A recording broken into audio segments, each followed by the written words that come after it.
भारत की स्ट्राइक का सबसे नया वीडियो हम आपको दिखाने जा रहे हैं। भारत ने जो कामयाब स्ट्राइक की है, पाकिस्तान में आतंक के ठिकानों को जिस तरह से तबाह किया है, उसका सबसे नया वीडियो अब हम आपको दिखाने जा रहे हैं। जानकारी ये मिल रही है कि पाकिस्तान में जैश के 4 ठिकानों को तबाह किया गया है और लश्कर-ए-तैयबा के भी 3 ठिकाने कर दिए गए हैं ध्वस्त। बस चंद पलों का इंतजार और उसके बाद भारत की स्ट्राइक का सबसे नया वीडियो आपके सामने होगा टीवी 9 भारतवर्ष पर। ये देखिए, ये वो तस्वीर है भारत की स्ट्राइक के जरिए किस तरह से पाकिस्तान में आतंक के ठिकानों को दहला दिया गया। ये एक वीडियो हम आपको दिखा रहे हैं और ये मिसाइल अटैक कितना जोरदार था, कितना जबरदस्त था।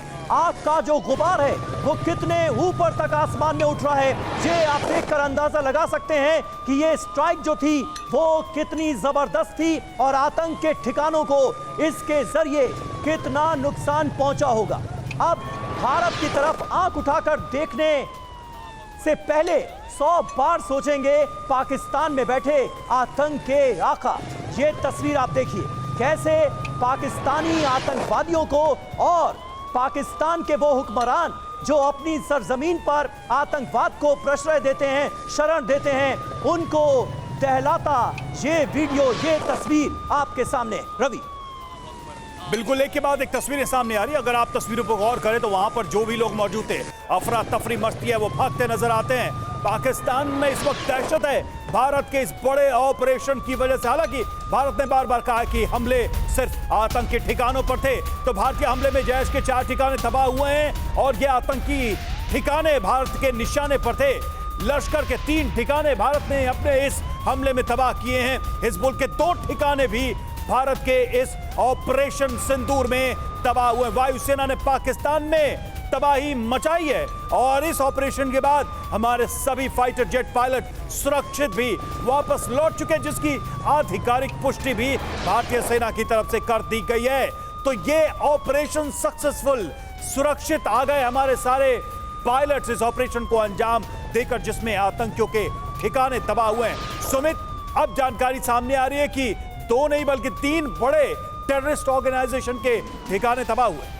देखिए बिल्कुल, और ये 4 लोकेशंस अलग अलग जो आप बता रहे हैं कि एलईटी हो, जैश हो और ये सारे कैंप्स, क्योंकि हम अपने दर्शकों को बता रहे थे कि ये बिल्कुल क्लियर है कि भारत ने किसी भी सिविलियन टारगेट को, सिविलियन एरियाज को डैमेज नहीं किया है, किसी मिलिट्री इंस्टॉलेशंस को टारगेट नहीं किया है। ये सिर्फ और सिर्फ फोकस और बहुत आप कह सकते हैं कैलकुलेटिव एयर स्ट्राइक्स थी जो सिर्फ इन टेररिस्ट कैंप्स पर की गई। अभी महत्वपूर्ण ये है कि जो पाकिस्तान की तरफ से प्रोपेगेंडा लगातार फैलाया जा रहा है, फेक न्यूज़ जो फैलाई जा रही है, उसको लेकर भी ये बहुत अच्छे से क्लेरिफाई कर दिया है कि भारत की साइड में कोई डैमेज या फिर कोई नुकसान नहीं पहुंचा है। सारे पायलट सेफली वापस आ चुके हैं ऑपरेशन कंप्लीट करने के बाद। और जो पाकिस्तान की तरफ से प्रोपेगेंडा किया जा रहा है कि उन्होंने कुछ ब्रिगेड्स को अटैक किया, ये सारी चीज़ें फेक है। लेकिन ये महत्वपूर्ण ज़रूर है कि भारत ने लंबे इंतजार के बाद, 14 दिन के इंतजार के बाद इन एयर स्ट्राइक्स को अंजाम दिया। पाकिस्तान को लगातार बताता रहा भारत कि आपके इलाकों में लगातार ये टेररिस्ट कैंप्स एक्टिव है, आप इन पे ये सबूत हैं। लेकिन पाकिस्तान ने कोई रिएक्शन, कोई उसके ऊपर एक्शन नहीं लिया,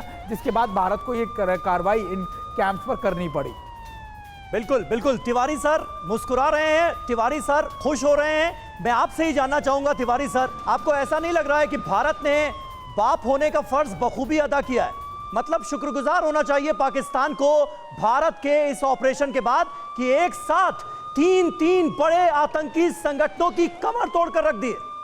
ये तो मैं सहमत हूँ, लेकिन पाकिस्तान की पॉलिटिकल लीडरशिप को जरूर थैंकफुल होगी कि भाई हमारे जो मेन हेडेक ख़त्म कर दिया।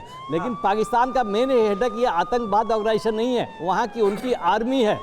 वो जब तक उनकी आर्मी को एलिमिनेट नहीं करेंगे, आर्मी के टॉप एचेलॉन जो सबसे करप्ट और 3 डब्ल्यू से जो ग्रसित हैं वाइन, वेपन और वेल्थ से, उनको जब तक नहीं हटाया जाएगा तब तक पाकिस्तान खुश नहीं होगा। तो सबसे इंपॉर्टेंट है कि पाकिस्तान में जो गंदगी पाकिस्तान ने खुद फैलाई उसको हम साफ कर रहे हैं। सर आप अगर यहाँ आ जाए, जो एयर स्ट्राइक हमने की है, था पर सर आप भी आ जाइए प्लीज, जरा हम मैप के जरिए इसको समझना चाहेंगे। ठीक है तिवारी सर आ जाइए प्लीज, आ जाइए। अब देखिए मानचित्र हम दर्शकों के सामने रखने जा रहे हैं। इस मानचित्र के जरिए हम बताने की कोशिश करेंगे कि हमले कैसे हुए? क्योंकि एयरफोर्स इन्वॉल्व रही है, तो आप बेहतर बता पाएंगे कि इन टारगेट्स को किस तरह के कोऑर्डिनेशन से एयरफोर्स ने हिट किया गया। सर, आपके सामने ये पूरा मंच है। तिवारी सर, ये तमाम वो इलाके जहां निशाना साधा गया और टारगेट पर सटीक प्रहार करके आतंकवादियों के संगठनों की और आतंकवादियों के ठिकानों की एक तरह से कमर तोड़कर रख दी गई है आतंकवादी संगठनों की। ये तमाम वो इलाके जिसे निशाना बनाया गया। खास बात ये कि पीओके के 5 इलाके हैं और पाकिस्तान के 4 इलाके हैं जहां पर ये स्ट्राइक की गई। पीओके वाला तो सोचा होगा, लेकिन पाकिस्तान के अंदर इस तरह से स्ट्राइक हो जाएगी, ये तो किसी ने कल्पना नहीं की होगी। समीर, बहुत अत्यंत आवश्यक है। कैसे स्ट्राइक की जाती है, क्या प्लानिंग किया जाता है, इसके बारे में नहीं बता चाहूंगा। ये काफी कॉन्फिडेंशियल इन नेचर होता है। हमें खाली रिजल्ट है, हमें खाली आउटपुट में कि हमारा प्रोफिशिएंसी क्या हुआ, कैसे स्ट्राइक किया। मैं पाकिस्तान नहीं कहूंगा, ये पंजाब पाकिस्तान कहूंगा, बिकॉज पाकिस्तान के 4 टुकड़े होने ही वाले हैं। ठीक है, तो पीओके में हो गया अटैक, पंजाब पाकिस्तान में हुआ और पाकिस्तान खत्म की तरफ, एंड की तरफ प्रोसीड कर रहा। अब ये जैसे तो हमने एक स्ट्राइक की थी बागलकोट में, वो 6-5.5 साल चुप रहे थे, तो 9 स्ट्राइक बहुत आवश्यक थी ताकि अगले 25-30 साल तक इनका मुंह ना उठ सके।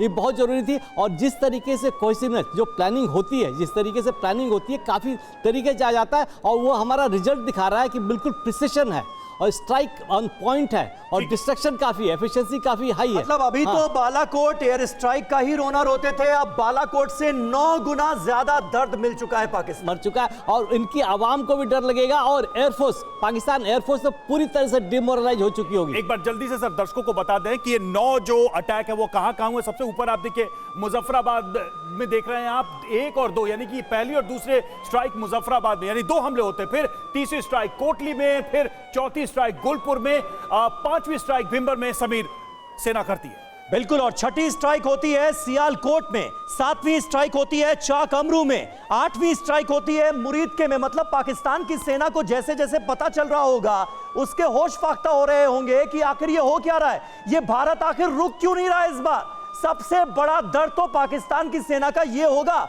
रवि, मुरीद के में लश्कर का हेडक्वार्टर है, वहां पर स्ट्राइक की गई है। और बहावलपुर, सबसे नीचे आप जो इलाका देख रहे हैं वो है बहावलपुर, जहां पर जैश का हेडक्वार्टर मौजूद।